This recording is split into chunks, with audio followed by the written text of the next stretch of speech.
வணக்கம் ஃப்ரெண்ட்ஸ், எல்லோரும் சௌக்கியம் என்று நம்புகிறேன். இப்போ வந்து world cup Caravan, that is Indian டீமோட வேர்ல்டு கப் கேரவான் வந்து அகமதாபாத் இருந்தால் பூனாக்கு மூவ் ஆயிருக்கு. என்ன மேட்ச் இல்லையா? சாட்டர்டே இந்தியா பாகிஸ்தான் ஒரு ஒன் சைடடாக எடுத்து ஒரு இந்தியா பாகிஸ்தான் வேர்ல்டு கப்னாக்கா நல்ல எக்ஸைட்மெண்ட், நல்ல ஒரு க்ளோஸ் கான்டெஸ்ட் இருக்கும்ட்டு நம்பினோம்.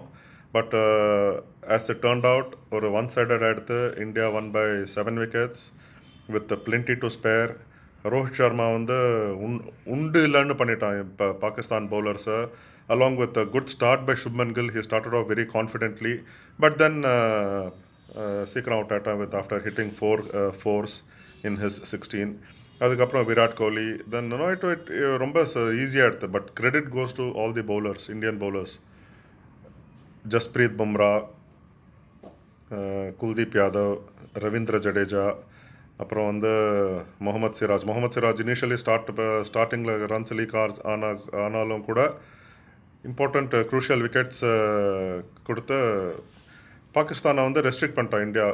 அதுக்கப்புறம் total was actually very very very less for India to even make for even Pakistan to make a contest out of it. So again 8-0 எடுத்து in all world cups. So India's dominance against Pakistan in world cup continued. அதுக்கப்புறம் இப்போ பூனாக்கு வந்திருக்கோம். நாளானிக்கு match, that is Thursday, India versus Bangladesh. வந்து இந்தியாவும் பங்களாதேஷும் Thursday பூனாவில் விளையாட அவரோட world cup match. So overall ரெக்கார்டை பார்த்தோம்னாக்கா பங்களாதேஷ் 8 மேட்ச் தோற்றுருக்கா in 40 ODIs against India. So that means India வந்து அண்ட் ஒரு நோ ரிசல்ட் இருக்குது. ஸோ அதர்வைஸ் 31 மேட்சஸ் இந்தியா வந்து வின் பண்ணிருக்கா in 40 match ODIs against Bangladesh. So பூனாவில் வந்து it should be an interesting one with lot of runs and overall அது மாதிரி தான் இருக்குது. வித் பேட்டிங் ட்ராக் அண்ட் நிறைய ரன்ஸ் ஸ்கோர் பண்ணலாம். பட் பூனா ஓவரால் பார்க்க போகிறதுனாக்கா it has a sporting history. இங்கே வந்து it's known for the birth of badminton in the country அப்படின்ட்டு சொல்கிறா the legendary Nandu Natekar. He hailed from Poona.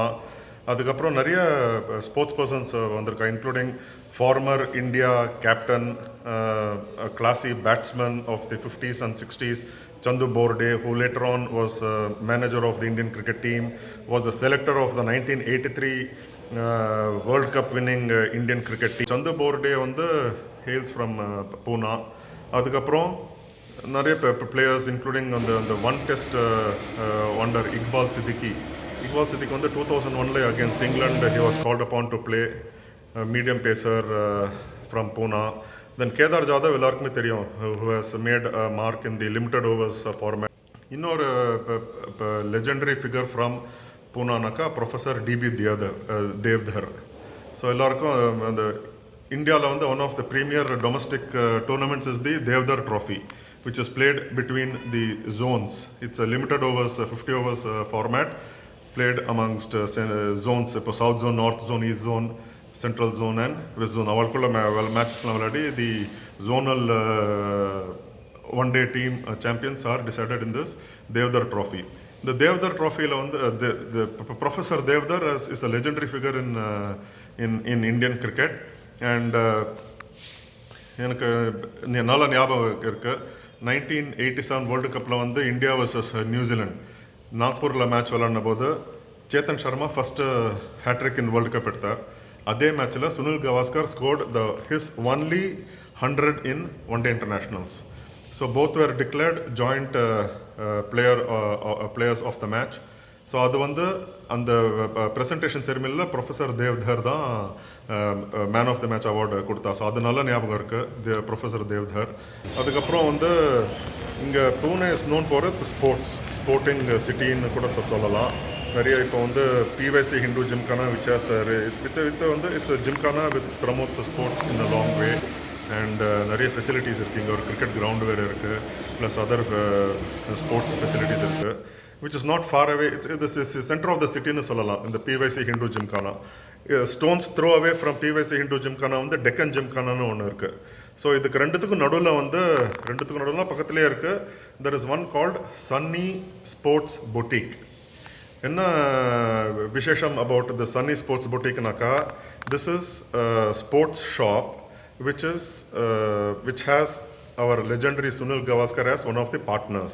So இதில் வந்து பார்க்க போனாக்கா Sunil Gavaskar, Raju Mehta, or his name is Raju மெஹ்தான்னு கூப்பிடுவா. ஸோ வந்து Jayaraj Mehta or Raju Mehta, for he is fondly called. He has played cricket with Gavaskar and Baroda kalam viladirukkaru. So our Raju Mehta or the Jayaraj Mehta, then Sunil Gavaskar and former India women's cricket team captain Shubhangi Kulkarni. இவா 3 பேரும் பார்ட்னர்ஸாக இருந்து ஆரம்பித்த இந்த sports shop 1981 ஆரம்பித்தோம். 42 வருஷம் ஆச்சு ஆரம்பித்து.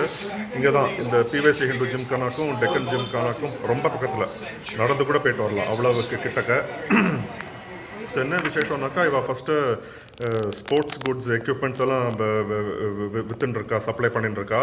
And then within இந்த லாஸ்ட் 10 இயர்ஸில் வந்து தே கான்சன்ட்ரேட், லாஸ்ட் 10 to 12 இயர்ஸில் வந்து they concentrate only on cricket equipment, supplying cricket equipments to various parts of the country, various sports upcoming players and avalukala and madri clubs ku இண்டிவிஜுவல்ஸ்க்கு எல்லாருக்கும் supply பண்ணிட்டு இருக்கா.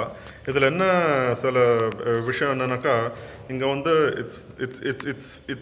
It is called they are called the cricket பீப்புள்னாக்கா, like Shubhangi Kulkarni former India women's cricket captain, அப்புறம் Sunil Gavaskar of course யாருக்கும் தெரியாமல் இருக்காது, எல்லாருக்கும் தெரிஞ்சுக்கும் சுனில் கவாஸ்கர் என்ன ஒரு legendary figure in Indian cricket. And Raju Mehta or Jayaraj Mehta as he is known. So அவளோட மோட்டோ என்னன்னாக்கா, it is of the cricketers, by the cricketers, for the cricketers. And இவா வந்து they have been the suppliers of cricket clothing, cricket equipment for not only the Indian team but all the teams from 1989 to 2002. BCCI க்கு வந்து they were the official clothing suppliers and equipment suppliers அந்த மாதிரி. So நிறைய interesting stories வந்து கேட்கலாம் from Raju Mehta about how things work, how என்னெல்லாம் நடந்தது அபவுட்னோ சில ஒரு இன்ட்ரெஸ்டிங் ஸ்டோரிஸ்லாம் சொல்லிட்டு about how they had to rush the team kit for Pakistan India one day international in 1999. அது வந்து the nick of the moment just before toss வந்து they to rush the because அது வந்து so many other things involved in that, so they had to rush the Pakistan clothing just before toss for an ODI in Jamshedpur 1999. அதுக்கப்புறம் இன்னொரு நிறைய interesting ஸ்டோரிஸ்லாம் அப்போ அந்த மாதிரி சொல்கிறது, how things can actually work and how to what extent people go to do anything for cricket in India.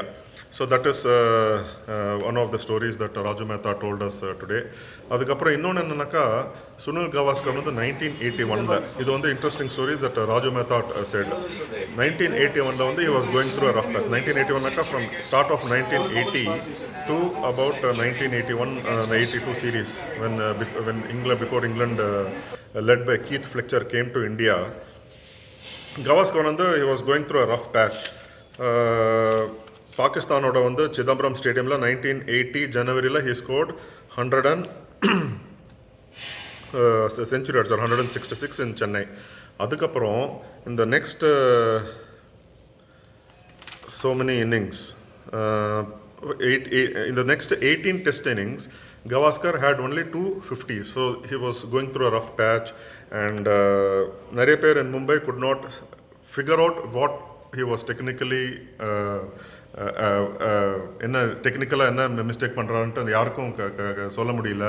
அதே மாதிரி நிறைய பேர் மும்பையில் வந்து தான் சொல்லிட்டு இருந்தா that you got out good ball, you got out good bowler அந்த மாதிரி. பட் டெக்னிக்கலி இன்னும் கரெக்ட் பண்ண முடியல. பட் பூனாக்கு இங்கே வந்திருந்த போது அதுதான் இங்கே அந்த சன்னி ஸ்போர்ட்ஸ் பொட்டிக்கில் உட்காந்துருந்த போது தென் தே டிஸ்கஸ்ட் ராஜு மேத்தா அண்ட் கவாஸ்கர் பேசிட்டு இருக்கும்போது டெக்கன் ஜிம்கானாவில் வந்து ஒரு ஃபேமஸ் கோச் இருந்தார். அந்த கோச் பேர் பண்டார்கர், கமல் பண்டார்கர்னு சொல்லிட்டு. ஸோ அந்த கமல் பண்டார்கர் கிட்ட கவாஸ்கர் வந்து நீ வந்து அவர் முன்னாடியே பேட் பண்ண முடியாது, ஏதாவது டெக்னிக்கல் ஃபால்ட்ஸ் எல்லாம் கண்டுபிடிச்சு சரியாக பண்ணணும். Then Gavaskar team set that என்கிட்ட வந்து கிட்டே இல்லையன்ட்டு. தென் நாங்கள் இங்கே தான் ஸ்போர்ட்ஸ் ஷாப் இருக்குது, ஸோ வி கேன் ஆல்வேஸ் இப்போ அரேஞ்சுன்னு சொல்லிட்டு கிரிக்கெட் கிட்டலாம் இது பண்ணி then Gavaskar batted in front of Bhandarkar for about 1.5 hours. So அதில் வந்து என்னெல்லாம் டெக்னிக்கல் ஃபால்ட்ஸ்லாம் கரெக்ட் பண்ணி எல்லாம் இது பண்ணிவிட்டு then he became all right. So he was satisfied தட்னோ இந்த மாதிரி பண்டார்கர் கோச் பண்டார்கர் முன்னாடி பேட்டிங் பண்ணி எல்லாம் சரியாக இருந்த மாதிரி இருந்தது. And what happened was the next test innings that Gavaskar played, he scored 172 at M. Chinnaswamy Stadium in Bangalore against Keith Fletcher's England Englishman.